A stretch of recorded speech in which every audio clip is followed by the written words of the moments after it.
Oh, c'est sacré. Pourquoi vous ne faites pas ça chaque dimanche? Mais vous savez, c'est quoi la Sainte Seine? C'est un symbolisme de la mort de Jésus-Christ. Le symbole est important. Dis à ton voisin, le symbolisme est important. Tu négliges le symbolisme. Regarde Jean, tout le livre de l'Apocalypse. Ce ne sont que des symboles. Anyway, les symboles importent pour Dieu. Et c'est ça la finalité. Les cheveux avaient un rôle dans la loi de la jalousie. Dans le livre de Nombre 5, lisez-moi Nombre 5, versets 17 et 18.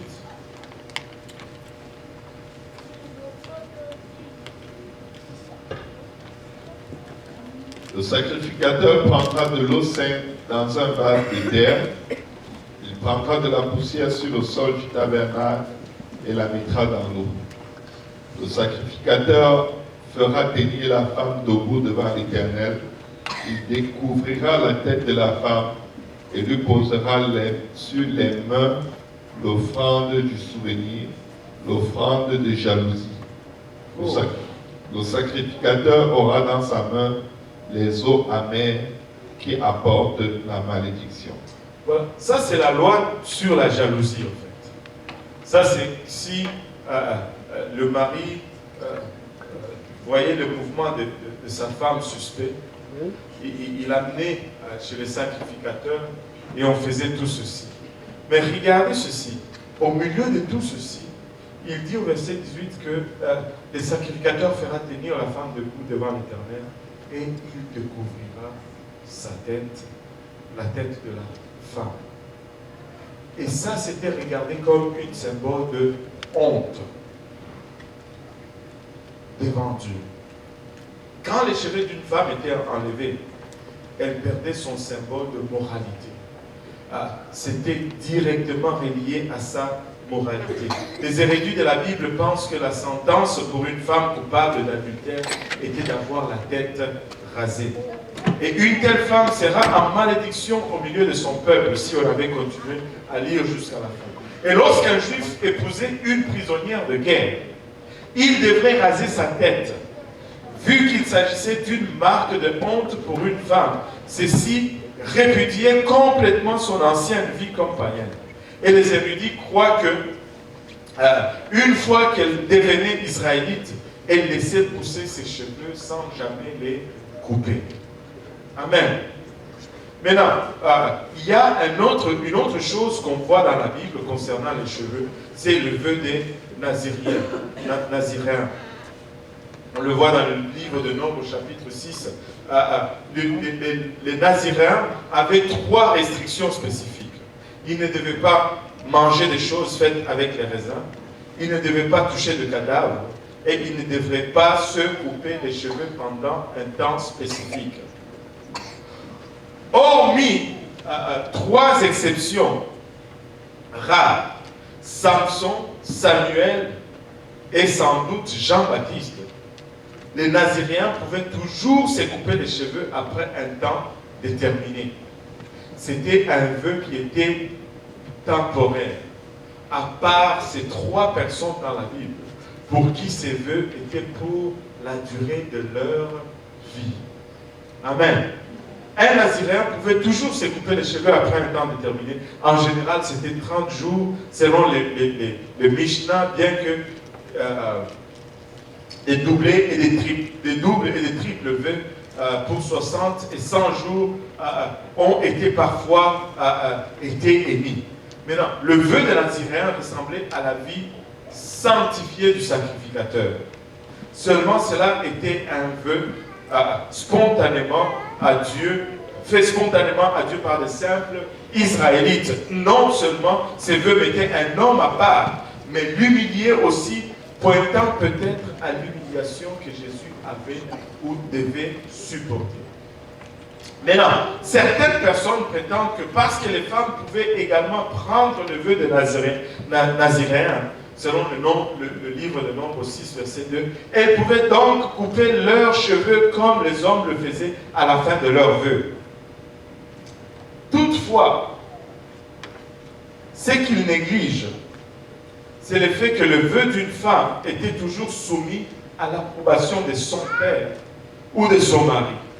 C'était la loi telle que prescrite par Dieu lui-même en Nombre 30, versets 1 à 17. On ne va pas lire tout ceci, mais prenez ça comme référence. Vous allez le lire comme lecture de lui. Je suis sûr que ça va vous endormir très vite.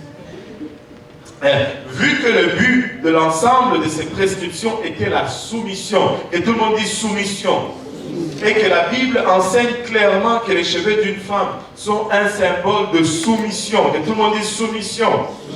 Plusieurs hérétiques croient que si les femmes laissaient leurs cheveux négligés, non peignés pour le temps du vœu, elles ne les coupaient pas du tout lorsque le vœu était terminé, où le vœu était complété. Et certains argumentent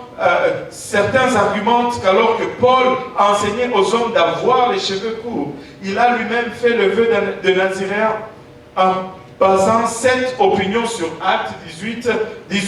Est-ce qu'on peut lire Actes 18 et 18?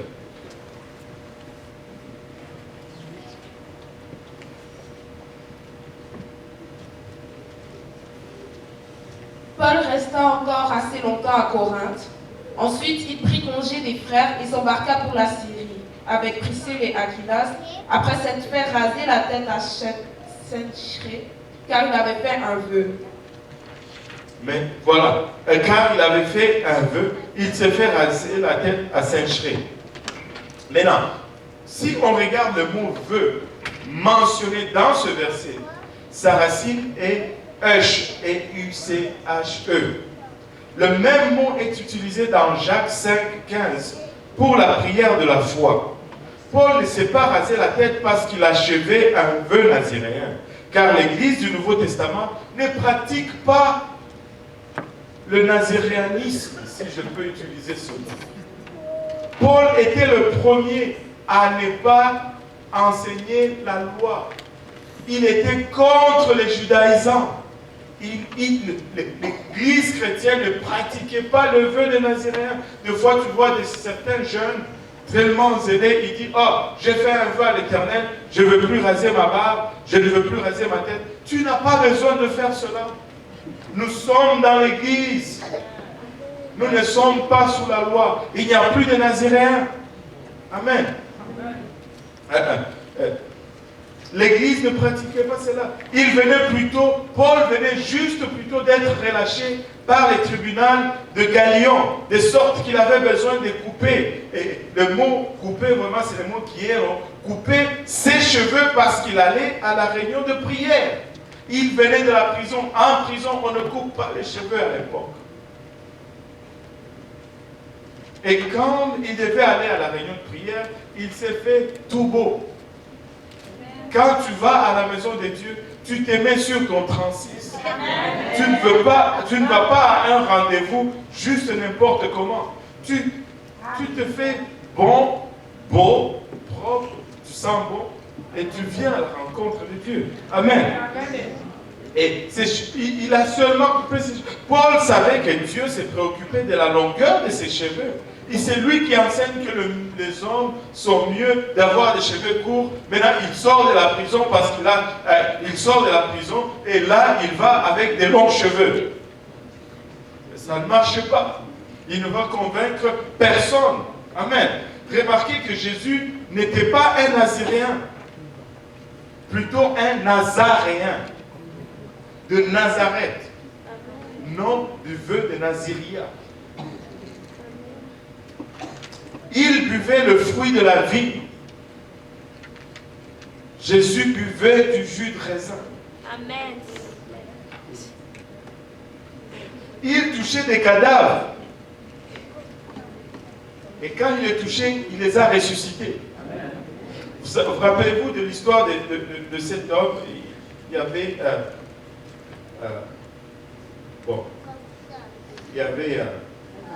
on va dire un Allemand. Qui d'autre? Une nation des gens qui travaillent fort.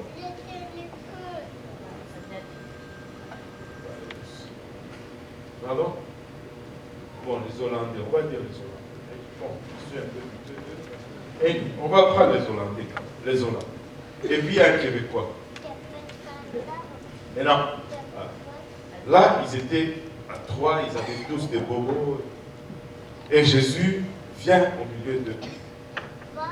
Il touche l'Allemand. L'Allemand, sa jambe qui était brisée, se guérit. Oh, alléluia. Oh, c'est grand. Il parle à l'Allemand. Et tout content, il va. Je vais aller au travail. Et là, le néerlandais également. Jésus s'approche. Il le touche. Oh, alléluia, je suis guéri.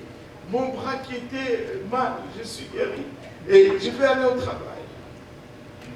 Et là, Jésus s'approche du Québécois. Le Québécois le regarde. Wow, touche-moi pas. Je suis sur la CSST.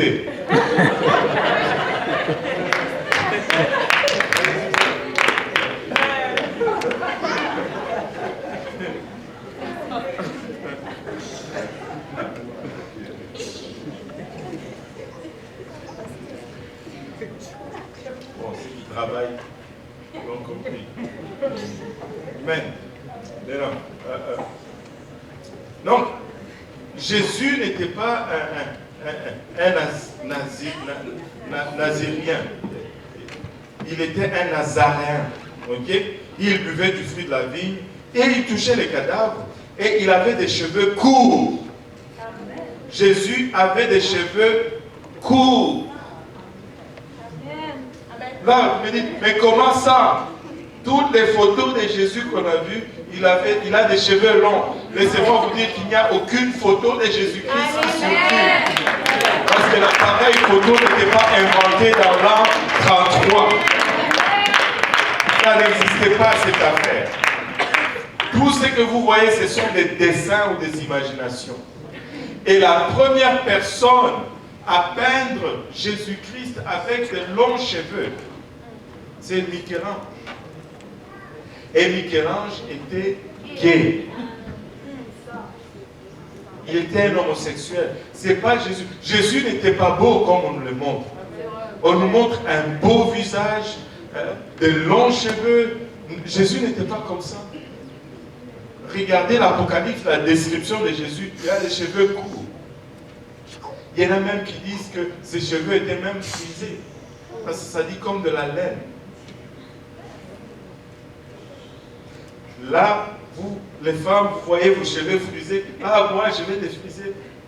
Jésus.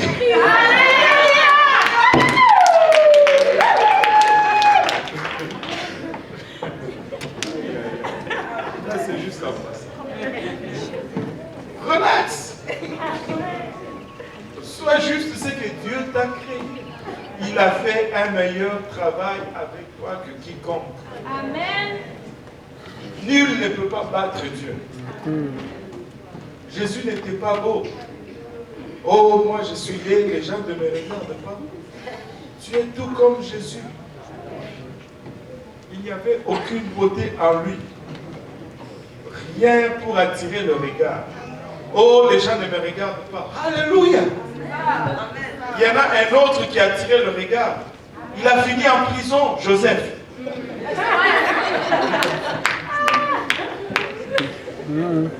Relax. Dieu est en train de t'aider. Alléluia.